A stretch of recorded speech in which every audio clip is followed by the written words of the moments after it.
and welcome to the latest Lukozer retro game review video. And following on from Gold Runner, we have another extremely early Amiga release. This is Backlash, which was released by Novagen software in 1987. So again, same year as Gold Runner. So yeah, we're definitely going with the early releases. This horrendous music you can hear does rather make me think that this is another straight Atari ST port. But in fact, the Amiga version of Backlash did have at least a couple of features that the ST version didn't have. So I don't think it was a straight port, it was just unbelievably shit music for an Amiga, even in 87. Now, with regards to what this game is all about, it's basically a shooter. With a difference, it's played like a first-person shooter, but compared to modern first-person shooters, it's ridiculously simple. And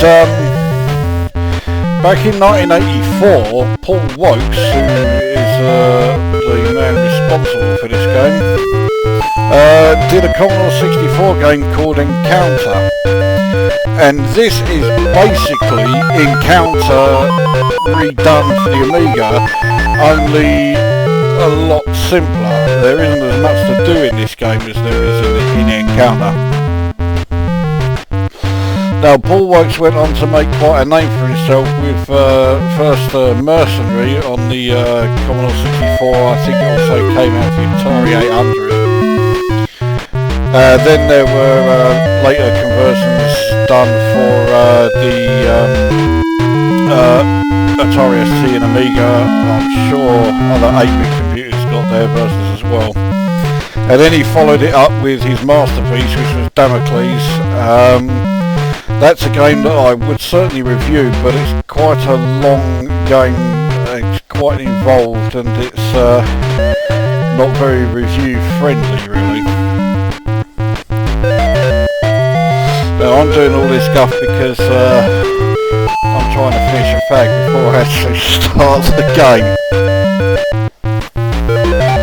I've got plenty of fags left, so let's stop this one out and let's get the game underway. Right, here we go. So, in the middle of the screen there is your radar as well as your sights, and the idea of the game is quite simply to destroy anything that appears, whether it be those flying saucers, which level 1 tends to be rather full of.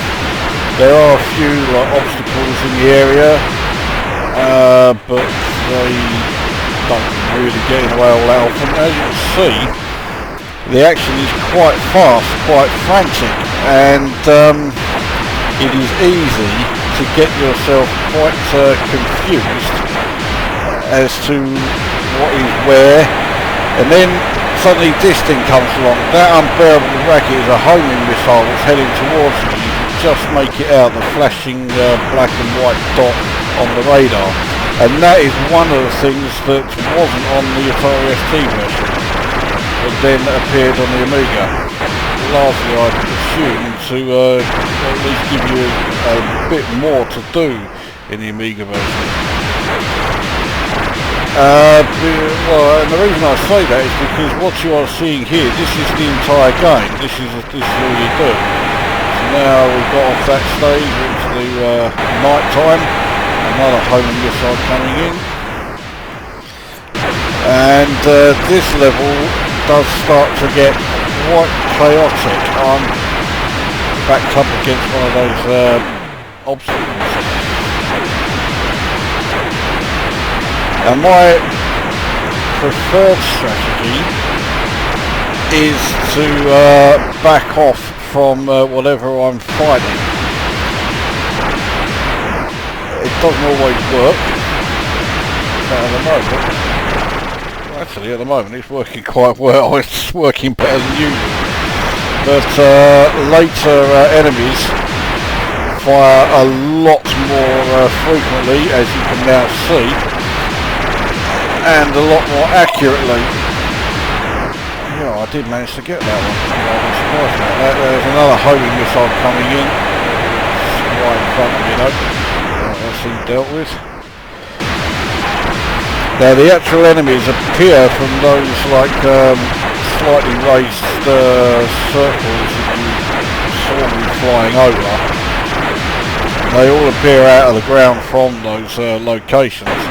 If you know the order they come from, there you go, there's one you saw just right in front of me, then you can theoretically stand in the position and wait for them to show up.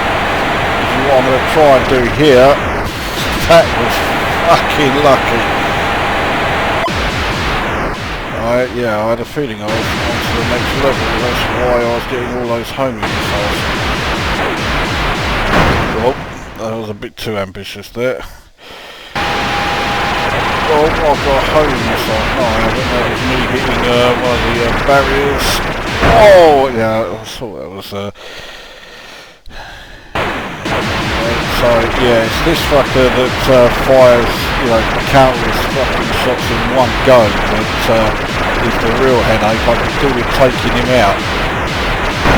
Still haven't. Thankfully you do get a hell of a lot of life in this game. And when things like that happen, you need them. Oh, is that fucking still out there? Let's take down this cunt. There he goes. Oh, there's another homing missile coming in.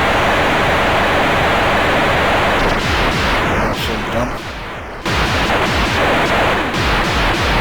Sounds like there's another fast firing enemy out here. Yeah, there is over here.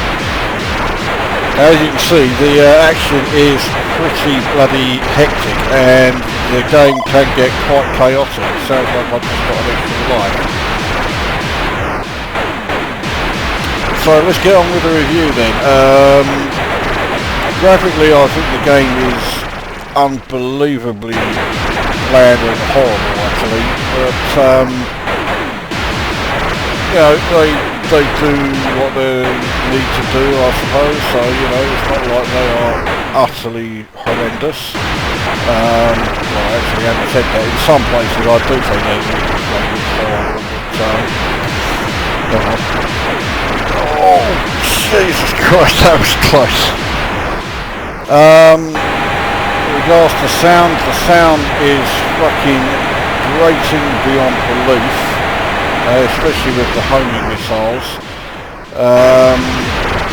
It's, again, like graphics, the sound isn't horrendous, but yeah, there is a limit to how much I can fucking take before I'm sick of it. I've got another extra life, so I'm back up to 5 lives now. This is actually the best I've done in this game for quite a while.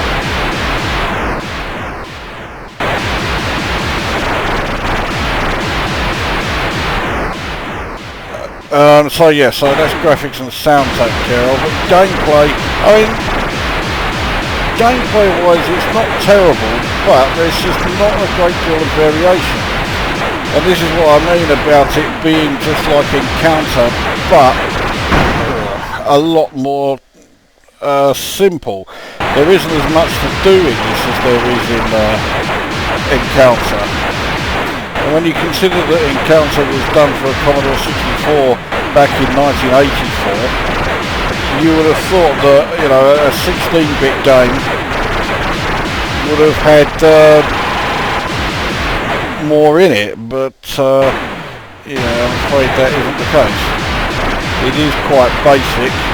It's, you know, it's a decent fun blast to begin with, but it doesn't really have any real longevity, and you find yourself getting a bit bored with it quite quickly.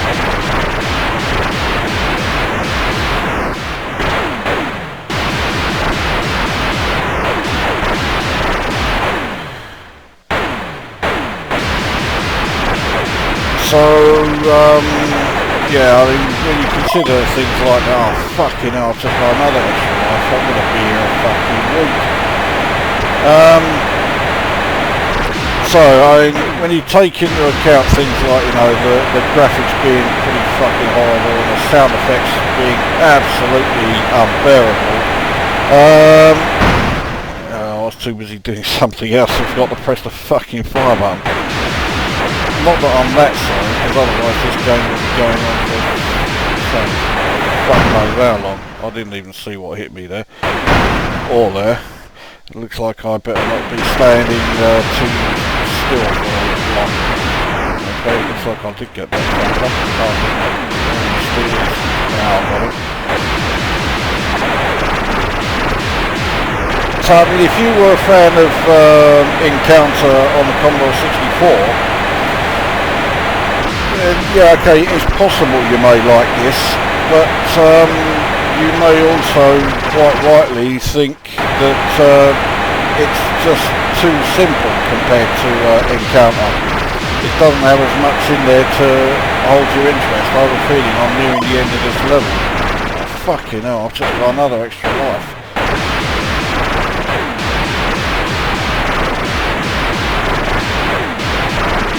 Oh, I'm taking a few chances here, but I did manage to get away with it. Is that nice?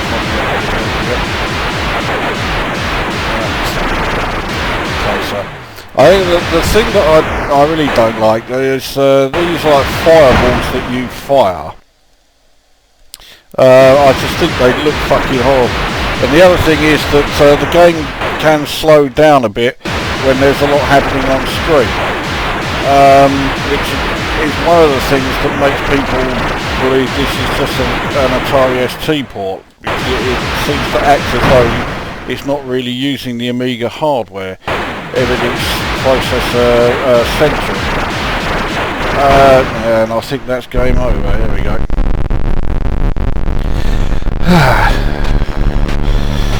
So, it sounds like the music's got a bit fucked up. Okay, it's now sorted itself out. So anyway, that is Backlash. I'll say, for a pure out and out blaster it's okay, but it doesn't really have a great deal of longevity. The audio goes from diabolical as far as the music goes to irritating as far as the actual sound effects go. Graphically it's nothing to write home about. It's another game that, well, you just think you don't need a 16-bit computer to be able to do a game like this, as Paul Woakes himself proved, because he already did this game 3 years earlier on the Commodore 64 with Encounter, and that had more to do. So I'll give this game 4 out of 10. It's a fun blaster for maybe 1 or 2 goes, but it's not really a game that's going to keep bringing you back for more. So there you go, that's Backlash for the Amiga, 4 out of 10. That brings this video to an end, and we will see you at the next one.